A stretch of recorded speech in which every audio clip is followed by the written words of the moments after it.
Johnson into second place again. And if Dale would have let the 97 slide up in front of him off before down here the lap before, he'd be running second right now. But he chose to race him, and he drove those other 2 cars into the race, Dick. Well, there was a lot of conversation just before that pass between Kurt Busch and his crew chief, Jimmy Fennig. Finally, they decided the way to solve the knot. Fennig said, go past the 88, past Jarrett. And Busch said, if I can. Well, you just saw that happen. In the midst of all that conversation, Fennig told him, watch out for that 48 coming up behind you. He is very fast. They are concerned about Jimmy Johnson, and they ought to be. Now for Kurt Busch, good for the lead, but maybe bad for gas mileage out front, pushing that era along. He can make it.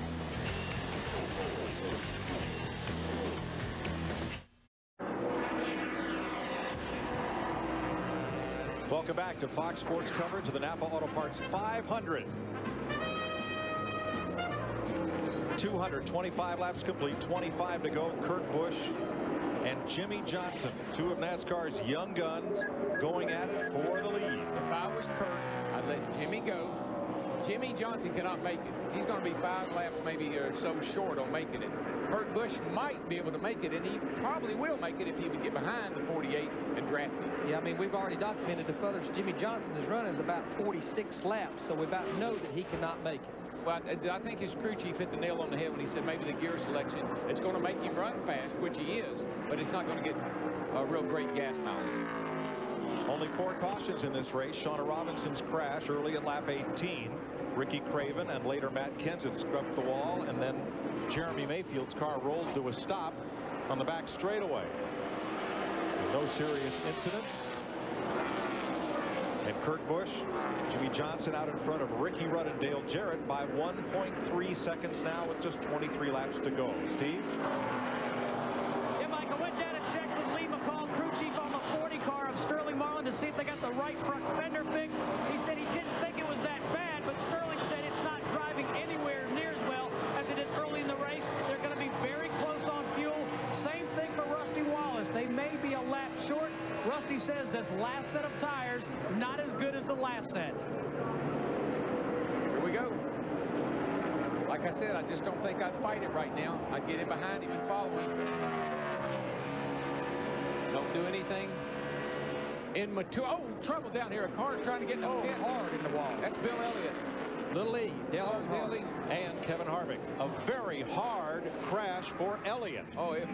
The first serious incident, or rather for Earnhardt, the first serious incident of the day. And, excuse me, it was not Bill Elliott, it was Dale Earnhardt. Yeah, I just saw the red and white, and I thought it was Bill Elliott. And it was hard, Darrell. It was. That was an incredible impact. Field coming around to take the caution flag at lap 228. Boy, that's on the left side, driver's side. I tell you, I don't like the looks of that, guys.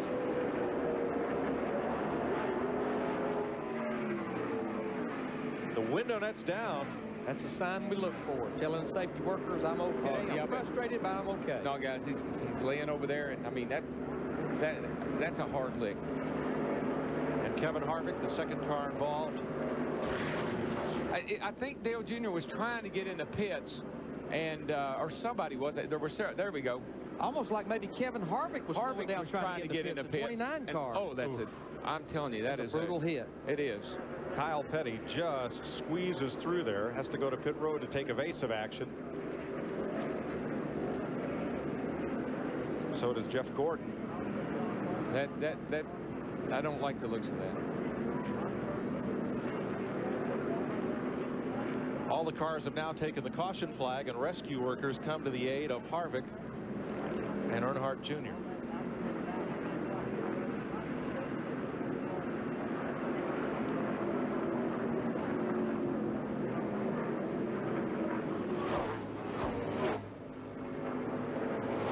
You're exactly right, Darrell. Harvick had slowed. He was trying to get to pit road, and Earnhardt Jr. going under him. The two collided.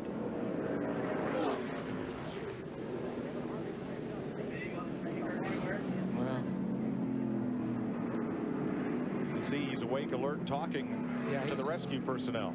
He's just knocked the breath out of him, I guess. I tell you, they've done such a great job with the inside of these cars and the head and neck restraint systems and everything else. See Kevin Harvick out, his car. Next week in the NASCAR Winston Cup Series moves on to the regional He's just got, I think he's got the breath knocked out of him. Plus, I hope that's all it is. 20 laps to go. 5th caution of the day from the Bud Cam. Here he is, and he sees all of a sudden there's Harvick on the outside. Oh boy. Oh, wow.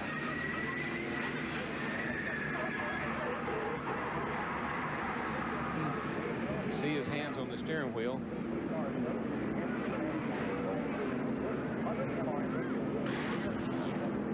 Well, I just am thankful he got out of the race car, because that left side lick like that, that was a very hard impact. Again, I just think it's a tribute to all the things we've learned about the inside of these race cars and how to protect the drivers. Get an update on Dale Jr. as soon as we can. It makes the fuel mileage question pretty moot. When pit road is open, after some of this is cleaned up, we should see the leaders come in and top off for the final run. 18 laps to go under caution for the first serious incident of the day. Kevin Harvick had a tire go down, was trying to gather up his car.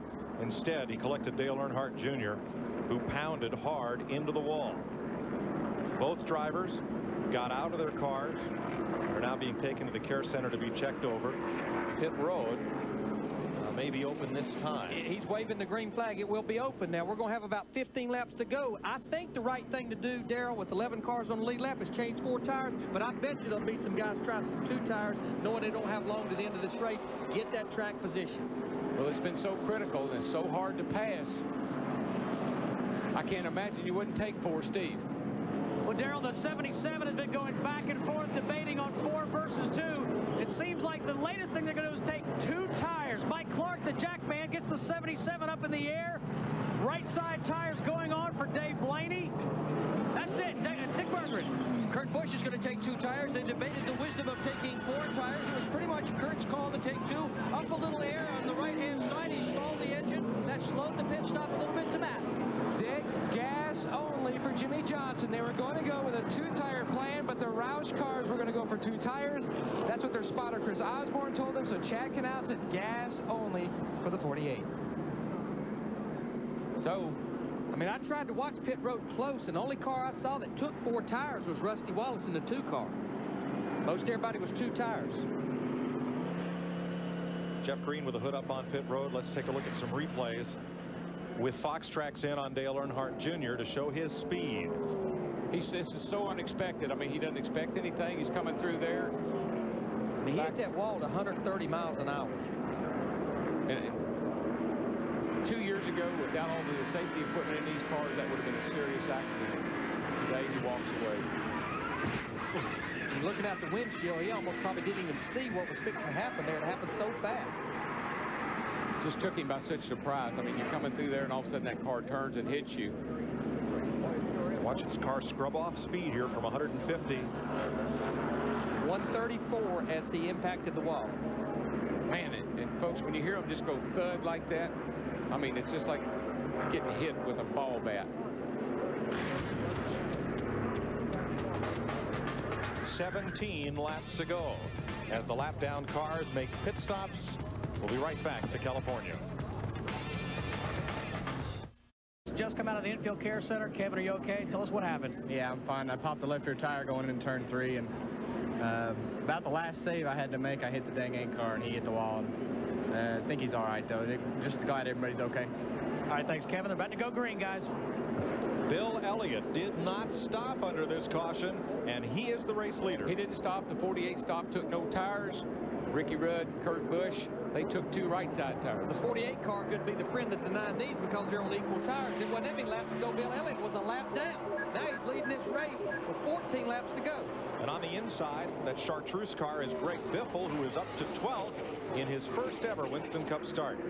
Kurt Busch didn't get a great restart there compared to the other guys. Maybe he's laying back and get a run off the 2 over here. Boy, Jimmy Johnson got a run off the middle of 1 and 2. Bill Elliott didn't get no run at all. He's going to lose several positions on the backstretch. Jimmy Johnson, he has the lead at the end of the backstretch. Here comes Rudd and Busch on Elliott. These young drivers, Kurt Busch and Jimmy Johnson, they got to be smart here now. Use your heads. Got plenty of time. The thing that Kurt Busch has to worry about, he took 2 tires earlier, took him a few laps to get going.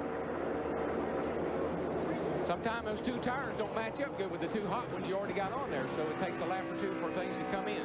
Greg Biffle trying to get back on the lead lap, number 16, against Johnson, who's going for his first win and only his 13th career Winston Cup start.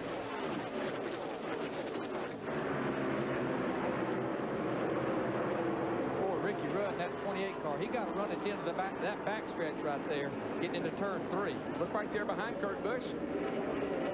Mark Martin in that 6 car has fought his way into this thing. Now what Busch does not need is to have to race Bill Elliott here. He needs to get on by him if he's going to have a chance to win this race, because Jimmy Johnson's going to get a big lead on him if he doesn't watch out. Whoa, whoa, Busch got into the side of Bill going into 3, or into 1, I'm sorry. And here comes Mark Martin underneath him. And here comes the 6 down on the bottom. Kurt Busch did a great save getting down into turn 1. He was alongside of Bill. And, Martin could not capitalize. He falls in line behind Elliott. He was probably waiting to see where Busch was going to end up, because it looked like he was going to wreck there for just a second. Biffle in the 16 car, he moved to the high side right there, let Jimmy Johnson in front of him. But Ricky Rudd's going to be right on the rear bumper. Jimmy Johnson, they're going to be side by side almost at the start-finish line. Rudd will fall back in behind, getting into turn 1. Rudd's going to be hard to beat. He got 2 right side tires. He's going to be the man to beat. Kurt Busch is going to win this race. I believe he's going to have to drive around in 28. Jimmy Johnson got gas only, but he's got the lead with 11 laps to go. You know, how many times have we seen this happen on this new series of Goodyear tires? 2 tires, no tires, you never know what's the right strategy. Saw Kurt Busch just go by the 16 car. He pulled over and let him go. It's like Jimmy Johnson beat Rudd getting into turn 3, maybe drove it in a little too deep, paid the price a little bit on the exit of turn 4. 10 laps to go. 10 laps to go. For an update on Dale Earnhardt Jr., here's Steve. Well, Mike, the latest that we've heard is that Dale Earnhardt Jr. should be okay. They're going to hold him for some more observation. The moment we hear something, we'll pass it along to you. Thanks. Kurt Busch is there, guys. He barely makes up time to the... I tell you, that car is handling so good. And where Jimmy Johnson is so strong is off of turn 2. But remember, we've been talking about that lower gear pulls him off turn 2. He actually pulled Rudd on the exit of turn 2. Kurt Busch gets in. I think Kurt's got it. I think he's got a shot at it. He's just really handling good. His 2 tires look like they're coming in now, and the car's working pretty good for him. He can really pour that thing down in the corner. Watch him right through the center of the corner here.